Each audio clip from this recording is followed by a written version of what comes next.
and welcome to the Olive Tree, where this week we're continuing with the story of Sam, an Arab Christian living in Jerusalem with a heart for Muslim people.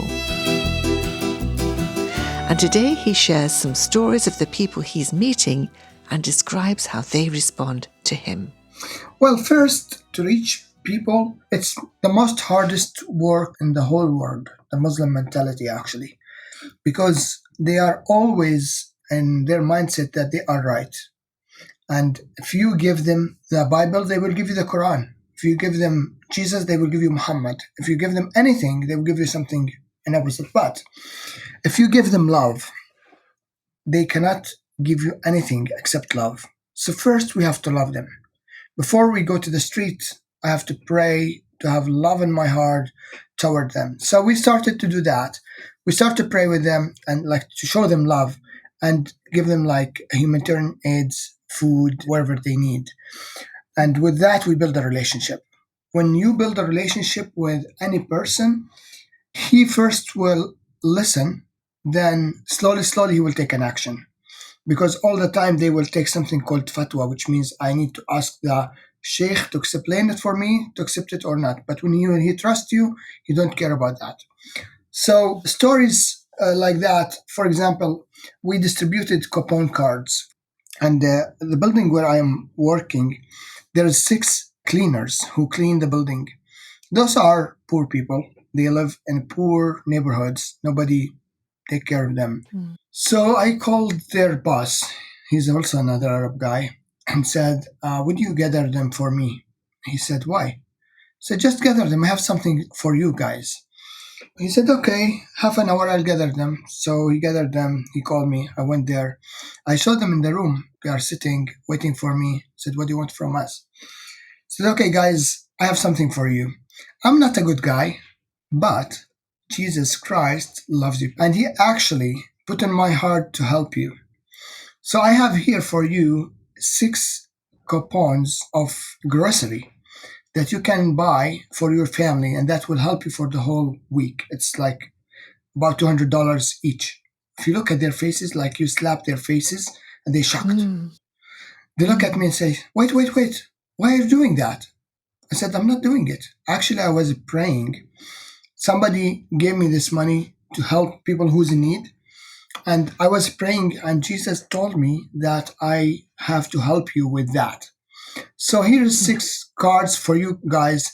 And remember, God really takes care of you, and he really loves you, and he really wants your heart. I start just to preach the gospel in a normal way because they want to know why I'm helping them in this pandemic. Everybody's panicking, and here's someone. We know him. We saw him, and he's now thinking of us, and he's giving us a coupons of $200 each. That is a lot. And it's just helping. Muslims usually big families, maybe 9 people in the family. So later on, next day, one of them came back to me. He said, hey, Sam, I just want to thank you for your kindness. I never thought that help like this will come to me from a person like you. I said, I told you, it's from Jesus himself. He's alive. He loves you. And he said, yeah, thank you. I just want to say thank you. I said, wait a minute. I looked at his face. There is he's still tired, but the card that he gave it to him, I understand from his body language that I helped him with something, but there is a problem is still there. It's part of it. I said, I hope that card helped you. He said, you know what? I actually give it to my son. He's married, he don't work, and he needs it more than me. Wow. I knew that this guy, actually, he has a big family, and his first child is married. He don't have money, so he gave him the 500 shekels or the $200. So I said, what about your other children? He said, I don't know. God will take care of us. I said, okay, wait a minute. I feel I want to give you another card. So I gave him another card. You don't see his face. Tears almost start to come out. Sam, thank you. You don't know how is that. It's really cool. We didn't know that you are Christian before. They don't know, because I'm speaking with them the same language. I never mentioned my name, so they never know who I am. They know that I'm working under Pavilion or King of Kings, but they don't know what I'm doing. They know that I'm a pastor there.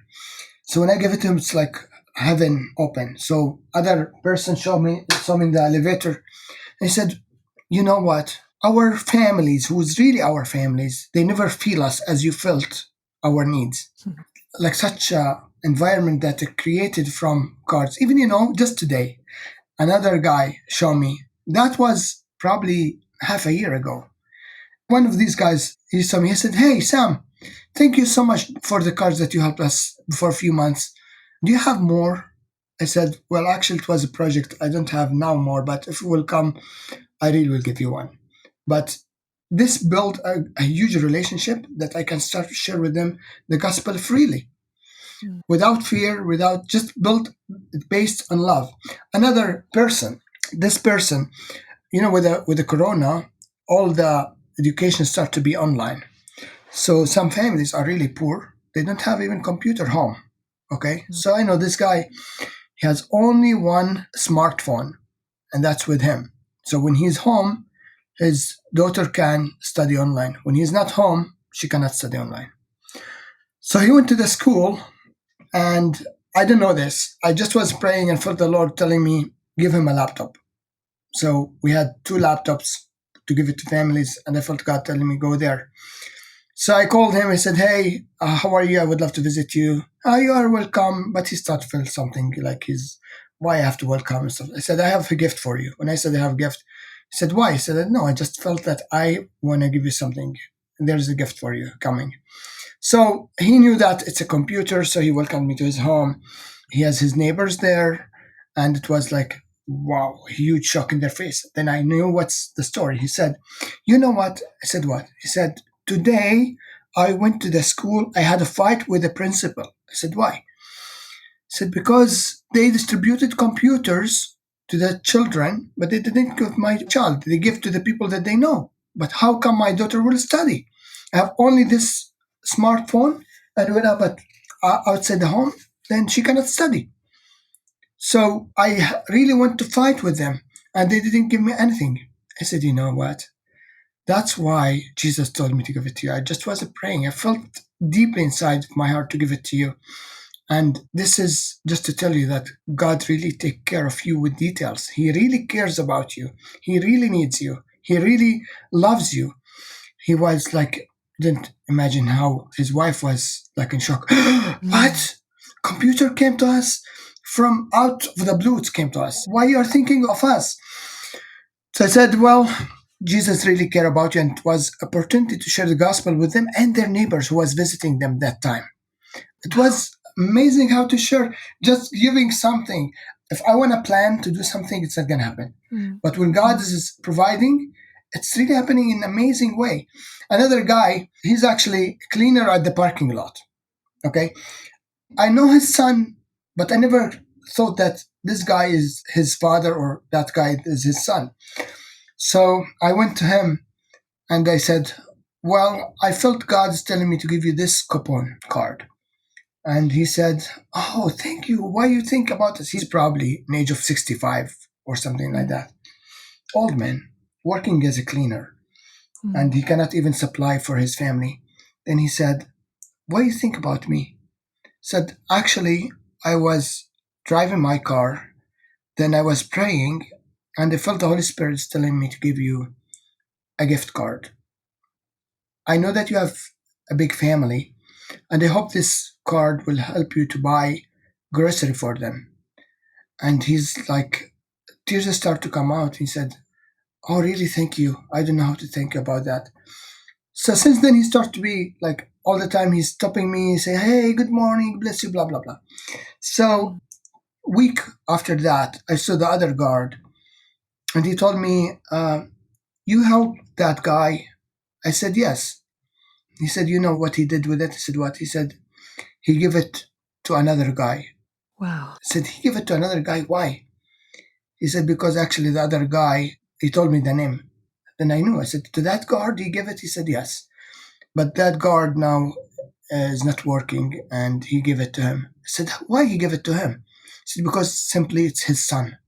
So he Oh. again, this guy, like that guy, he gave it to his son because that son has family and he's out of work, and his dad's working as a cleaner. So he's telling me, "Can you help me?" The other guard said, "Yeah, sure, I can help you. I know this guy has a problem with his foot. He cannot walk since he born and stuff like that." So I gave him a card. Then I saw the first guy. I said, His name is Abu Ibrahim. Said, Abu Ibrahim, I hear that you give your card to a guy. He said, yes, he needs it more than me. If you hear about any opportunity of work, please tell me so I can tell him. So the father is looking for a job for his son. Said, I know that this guy is your son, and I see how much you sacrifice for him. I want to give you another card. This is another card. It's actually the last one that I have for this project. I don't know why it stayed with me, but I feel it's for you. So with that, he came to me next day and he said, I have a problem in my heart. I will probably make a surgery or something. I have diabetes and my health is not good. I said, well, I want to tell you the truth. He said, what? Do you know the best doctor? He said, what? I said, Jesus Christ? He said, yeah, but he's a prophet. He said, this is what they taught you about. But he's not a prophet. He's the healer. He's God.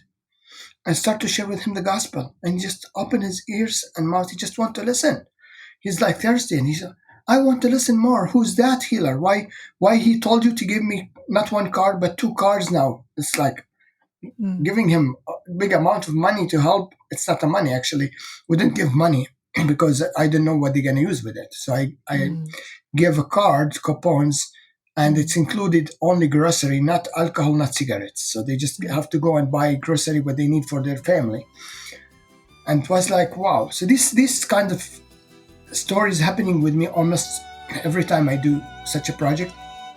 You've been listening to Sam, an Arab Christian in Jerusalem, sharing his story and his love for Muslim people living there.